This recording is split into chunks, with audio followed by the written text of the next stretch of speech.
Hi, I'm Kirk with DMC, and today I will demonstrate how to use our 51 series form crimp tools. The 51 series crimp tools deliver 6 tons of crimping force and are designed to use HD51 dies.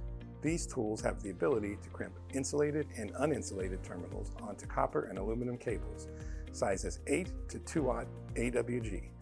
Some of the 51 series crimp styles are single indent, double indent, hex, circular, square, and confined crescent form. All 51 series tools are equipped with 340-degree rotating heads that enhance maneuverability. The HDE51C is the battery-powered tool of this series. This tool has portable power and next-generation connectivity, which allows operators to track performance, users, and crimp data on the LED display, or download the information via an app. Other features of this tool include an ergonomic design that allows for one-handed operation, dies that automatically open when a crimp is complete, dies that can be released mid-cycle to make adjustments, and an average of 200 crimps per charge. This tool comes with a carrying case, 2 18-volt, 3-amp-hour lithium-ion batteries, and 1 battery charger. To use the HDE51C, first select the compatible die for your component. Now slide the die into the crimping head until it snaps into place. Properly position the second die and snap it into place. If necessary, lift the upper latching arm to open the crimping head. There are rails on the die sets that align with grooves in the head that get pushed in until fully seated.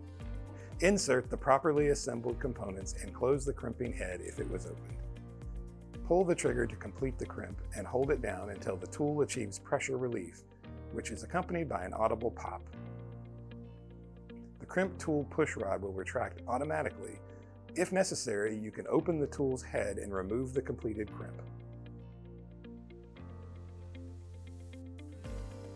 DMC's XHD51 is a remote hydraulic crimp head. This tool is the preferred solution for high-volume applications on production lines and maintenance rework centers. The XHD51 can be used as a handheld or mounted tool when used with the XHD51-BM bench mount. It can be powered by any of the HPU series pumps, but the HPU11M is recommended. To crimp with the XHD51, follow the same procedure as the HDE51C to install your compatible dies and insert your components.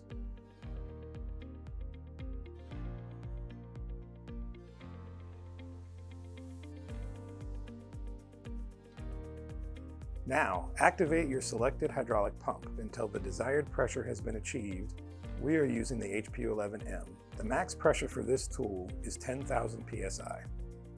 Manually retract the tool's push rod. If necessary, open the head of the tool and remove the completed crimp. The HD51 is the manual hydraulic crimp tool in the series. It features comfortable hand grips for the best ergonomic advantage and an efficient hydraulic pump that reduces the number of closures to crimp. The rugged construction and compact design are suitable for field work. To crimp with the HD51, open the head and insert your die set.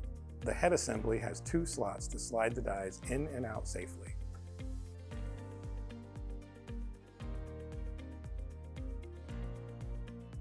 Now lock the head over the wire and component to be crimped. Sometimes when the items to be crimped have an oversized mating end, you would lock the head over the component after placing it between the dies. Now, pump the handle until the pressure relief is actuated and a sound is heard.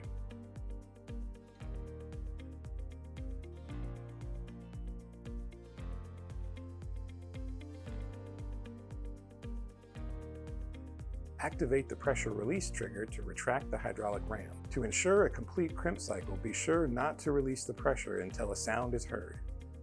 If the mechanism is released before the crimp is completed, it can cause an incomplete, non-compliant crimp. To keep your tool performing at its best, it's important to gauge it regularly. How often you gauge the tool depends on how frequently it's used and the environment it's used in. Gauges are specific to the dies used, and the die part number is inscribed on the gauge. Begin with the dies in the fully closed position. To achieve this, squeeze the trigger and release it right before the tool achieves full pressure and pops off. The die set will remain closed. Insert the green go side of the gauge. It should pass freely through the die. Repeat with the red no-go side of the gauge. The gauge should not be able to pass through the cavity. Thanks for watching this video.